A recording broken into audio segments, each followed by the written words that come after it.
မင်းအောင်လိုက်အာနာသိမ့်နေပြီအာနာသိမ့်နေပြီဆိုတာသူမှန်လား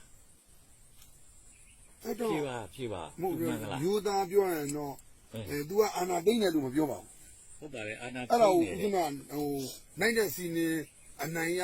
စိတ်တဲ့နေအာနာသိမ့်မှလို့ပြောရင်သူ့ဘောကအမုန်းဖက်လို့ရှိမှာပါဟုတ်အာနာထိနေလို့လည်းပြောပါထိနေဆိုသူအာနာထိပိုင်ခွင့်ရှိလား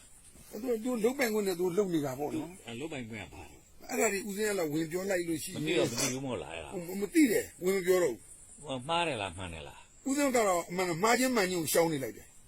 အဲ့ဒါမျိုးကရှင်ဘုရားတို့ရဲ့ဒီပရမတ္ထသစ္စာသမားတွေရဲ့ဒီယူဆကြအဲ့ဒါတွေကြောင့်အာနာရှင်တင်ကြီးကဘာမှအဲ့လိုဆိုရင်ကဲကဲဆရာကြီးစညာနာကြောင့်ကဲဘလို့မြင်တော့မှားတယ်လို့ပြောရတာပြောပြီးတော့အဲ့ဒါကိုကဲဘလို့လုပ်ပေးနိုင်လဲဇက်ကထိုင်းပြောနေလို့မရဘူးလေပန်ဖို့မှုရှိသလားခုတွန်းတော်မှုမျိုးပေါ့ဝင်ရောပါဝင်လားပြောတော့ဗဇတ်သမားပဲဗဇတ်နဲ့ပဲပြောနေပါဘူးပြောတာဗောအေးဗဇတ်နဲ့ပြောပါမဗဇတ်နဲ့မပြောဘူးကဲကိုရောဗဇတ်နဲ့ပဲပြောပါပြောတော့မပြောဘူးမဟုတ်လားပြောတယ်ဘယ်လိုတော့မှားလားဒုက္ခပဲ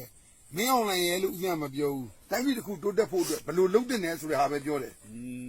လုံနေတဲ့သူရဲ့အမှားတစ်ခုလုံနေပြီဆိုဒါမှားနေတယ်လို့တော့မပြောတတ်ဘူးလားအဲ့ဒါအောင်မြင်လောက်အောင်ကိုယ့်ရဲ့ပြောစကားက